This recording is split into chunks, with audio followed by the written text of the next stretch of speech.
안녕하세요. JD 부자연구소의 소장 조던입니다. 오늘은 지금이라도 나스닥에 올라타야 하는 이유에 대해서 말씀드리도록 하겠습니다. 2021년 6월 29일 화요일 시황입니다. 시작하기 전에 먼저 자발적 구독료 부탁드립니다. 후원해주시는 여러분 덕분에 좋은 컨텐츠가 제작될 수 있습니다. 하나은행 447-910064-61005 주식회사 JD 부자연구소 여러분 자율구독료 덕분에 잘 꾸려가고 있습니다. 뉴욕 마켓워치 고용 대기 델타 변이 주시 주가 달러 혼조석 국채 올랐다라는 기사가 있는데요. 어제 나스닥은 0.98%, S&P 500 지수는 0.23% 올랐으나 다우존스 지수는 0.44% 하락했습니다. 기술주는 올라가고 성장주는 이제 떨어지는 모양새죠. S&P 500 지수와 나스닥 지수는 마감가 기준 사상 최고치를 또다시 경신했습니다. S&P 500 지수는 3개월 연속 사상 최고치를 이어갔습니다.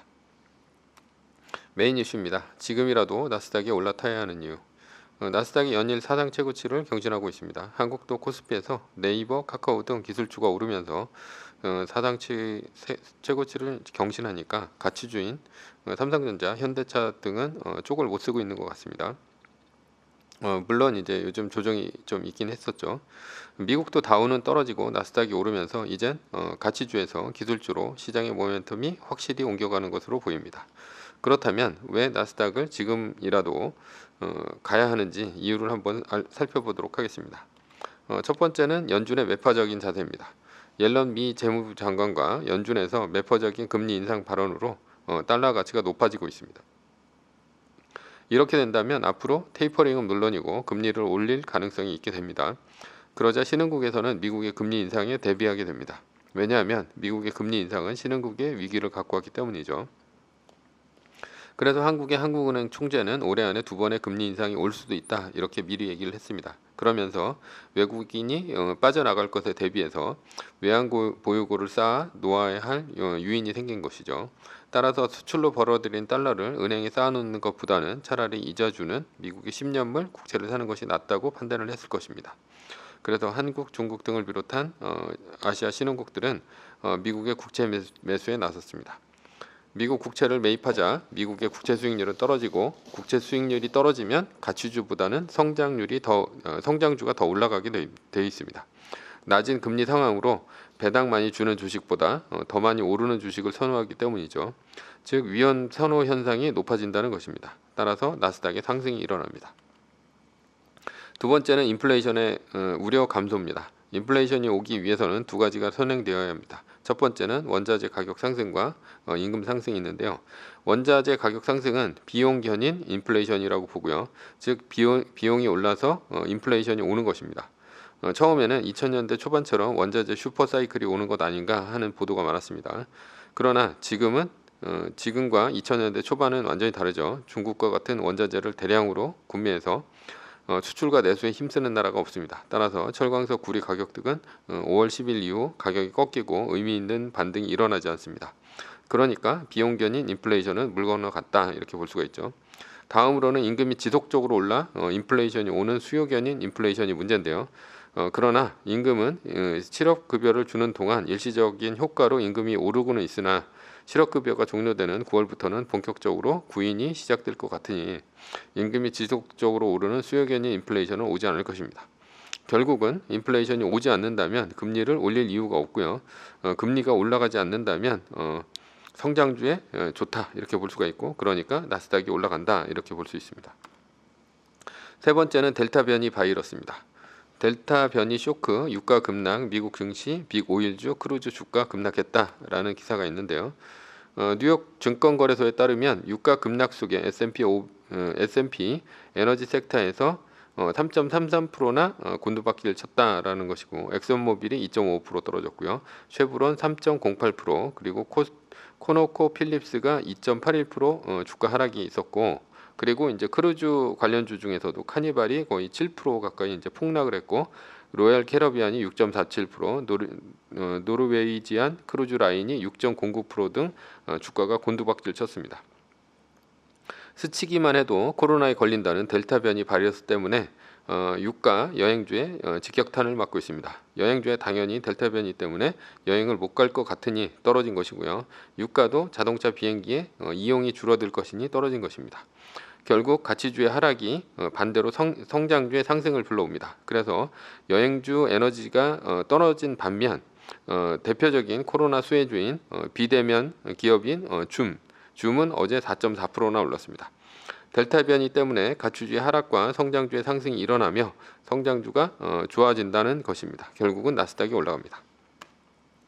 네 번째는 가치주가 비싸졌습니다. 가치주의 밸류에이션이 지난 10월서부터 지속적으로 올랐기 때문에 지금 성장주만큼 올라왔습니다. 따라서 다음 수순은 가치주가 떨어지거나 성장주가 올라가는 것밖에 없습니다. 시중에 돈이 많이 풀린 만큼 가치주는 보합이나 아니면 조금 떨어지는데 머물고, 그리고 성장주 쪽으로 돈이 몰려서 성장주가 올라갈 것으로 보입니다. 결국은 나스닥이 올라갈 수밖에 없습니다. 다섯 번째는 실적 시즌이 돌아왔습니다. 어도비의 실적 어닝 시즌이 2021년 6월 17일 장이 끝나고 왔죠. 그래서 어닝 서프라이즈였습니다. 6월 18일에 2.58% 올랐습니다. 어도비의 어닝 서프라이즈는 성장주, 특히 빅테크의 실적이 좋을 것을 의미합니다. 따라서 7월에 애플, 아마존, 마이크로소프트, 구글, 페이스북 등 빅테크의 실적이 좋을 것으로 예상됩니다. 실적이 기대된다는 얘기죠. 결국은 그동안 나스닥이 올라갈 수밖에 없습니다. 여섯 번째는 인프라 투자 규모가 줄었다는 것인데요. 미국 상원 1조 달러 인프라 투자 합의라는 기사가 있는데, 그래서 미국 상원이 9,530억 달러 규모의 인프라 투자 예산안이 잠정 합의된 것으로 알려졌다. 당초 바이든 행정부가 정한 2조 2천억 달러 수준에는 미치지 못하지만 미국 경기 부양안이 탄력을 받게 됐다, 이런 분석이 나옵니다. 2조 2천억 달러를 예상을 했으나 9,530억 달러로 인프라 투자 규모가 줄었죠. 이 얘기는 그만큼 정부가 국채를 적게 찍어내도 된다는 얘기가 됩니다. 달러 가치 상승의 요인이죠. 따라서 인플레이션 우려가 그전부터 줄었습니다. 그러니까 테이퍼링이나 금리를 올리려는 유인이 줄어듭니다. 결국은 나스닥이 올라갈 수밖에 없습니다.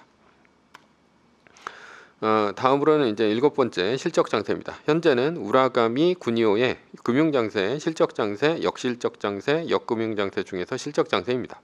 실적 장세는 금리가 상승하는 가운데 경기가 호전되고 기업의 실적이 증가해서 주가가 상승하는 장세를 의미합니다. 주가는 주로 처음에는 원자재, 소재 등이 초반에는 아주 좋으나 후반으로 갈수록 완성품 업체가 좋습니다.